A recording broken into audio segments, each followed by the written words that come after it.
comecei no samba, né? Fui sambista, eu fui ritmista de uma escola de samba em Recife, e quando criança, e daí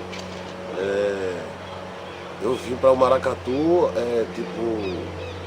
através do convite de Dona Marivalda, que era, na verdade eu entrei no Maracatu porque minha mãe era sambista, meu pai era mestre sala de uma escola de samba, então carnaval eles saíam para desfilar e eu ficava em casa sozinho. Então, certo dia, a Dona Marivalda fez o convite para mim, ó, vamos lá ajudar no Maracatu, que era o Leão Coroado, o primeiro que eu saí.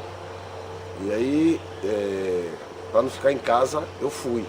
Na verdade, eu nem tinha ideia do que era, assim, se eu ia gostar ou não, eu fui só para poder sair de casa. Mas aí, quando eu saí de Lanceira a primeira vez, e daí quando eu saí, eu não quis para sair mais do Maracatu. Eu não aprendi, tipo, partitura, com partitura e tal. Eu aprendi no ouvido, né? Em Recife a gente tem essa vantagem de escutar vários ritmos lá, então quando a gente ingressou para fazer parte da percussão do Maracatu, eu já tinha uma noção de marcação, porque eu ouvia isso todos os dias com os maracatus lá, fazendo arrastões e tal. A técnica do maracatu a gente aprende de ouvido, né? Porque a gente está lá no subúrbio, lá na periferia, e toda hora a gente escuta o maracatu. Então passava muito próximo ao carnaval, muitas nações passavam lá próximo à casa, em casa, e aí a gente vai sentindo isso. Eu fui lanceiro, e para dançar a gente tem sintonia com o tambor. Então a gente vai aprendendo aí. Daí quando eu fui para a questão do baque, saí de lanceiro para ir para percussão, eu já tinha noção de marcação. Porque eu dançava, então eu já sabia como marcar. Né? E ali eu fui lapidando com conhecimento, se dedicando, e aí aprende, né? Já com o tempo a gente vai adquirindo esse conhecimento. Tem o Guerra Peixe, tem Maracatus de Pernambuco, também é um livro que tem. E tem várias coisas lá, então tem toadas antigas que são domínio público, que as nações tocam hoje, e tem lá as toadas lá, entendeu? Tem uma toada do Estrela que está no livro lá, do Estrela Antigo, e são duas toadas, na verdade. Aí juntou uma frase de uma toada que era uma música, e juntou com outra frase e deu essa música.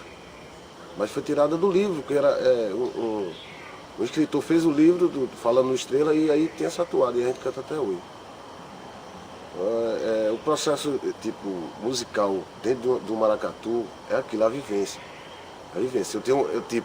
Quando eu assumi o Maracatu, a Nação Estrela Brilhante do Recife, a fazer ser o mestre de lá, eu já tinha ideia de como fazer, porque eu fiz oficina com as cabeças das nações, que é os meninos que estão lá hoje, eu fiz oficina com eles e tal, então esse conhecimento que a gente vai adquirindo, a gente vai adquirindo experiência para compor, para fazer um arranjo, né? Então, o processo a gente vai escutando vários ritmos, tipo no samba, um coco de roda aí, e um afoxé e tal. E daquelas batidas ali você pode fazer, você tirar aquela célula dali e fazer o que você quiser na percussão, tipo, não fugindo da origem do baque do maracatu. Mas, porque o baque do maracatu são 5 baques mais ou menos, né? Começa com a marcação, o martelo, baque de parada, e malê e o arrasto que a gente tem lá. Então, mas daí a gente pode criar outras coisas, não vai fugir desses 5, que são tradicionais. A gente pode criar arranjos que possam encaixar com esses baques, para não fugir da origem. Então a construção musical é isso, é estudar o vários ritmos que tem e poder introduzir dentro do maracatu. Aí é coisa que mexe com a emoção, né, com a gente, né?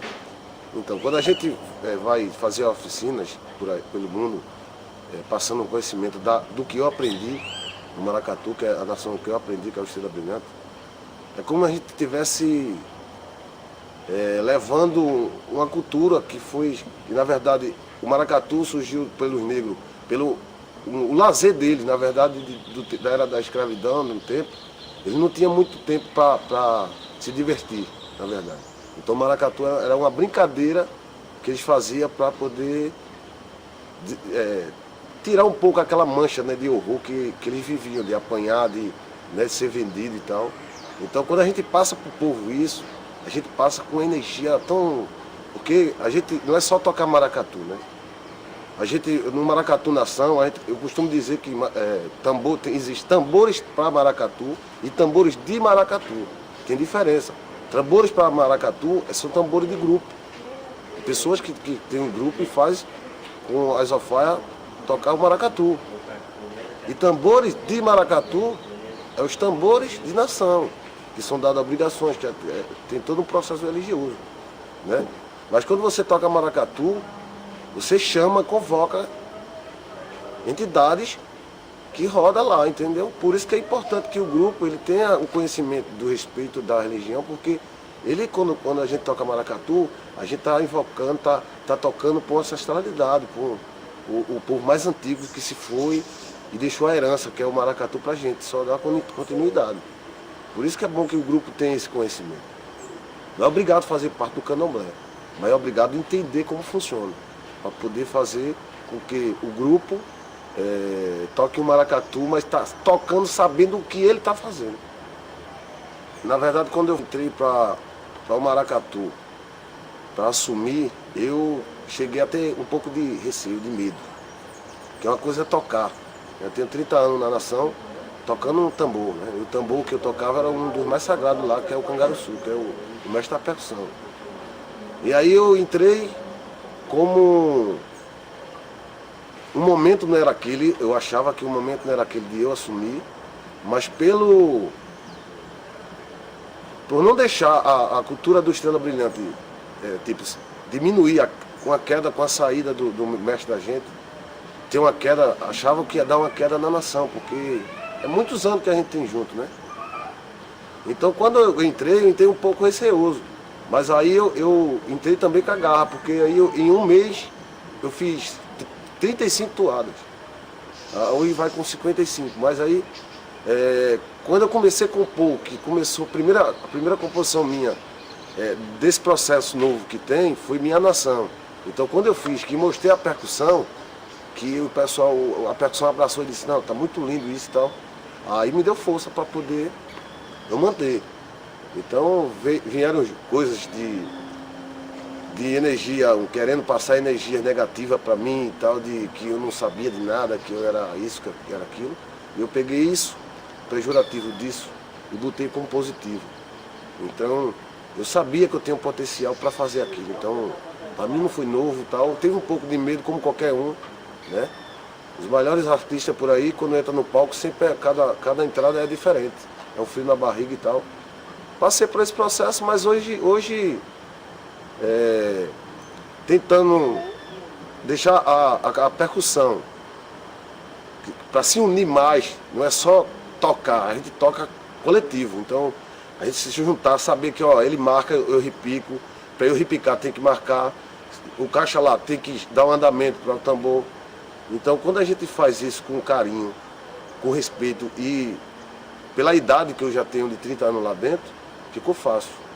Então o resultado do campeão do Carnaval de Recife, eu não queria ser campeão, tipo, não, eu queria que a nação continuasse do andamento que estava.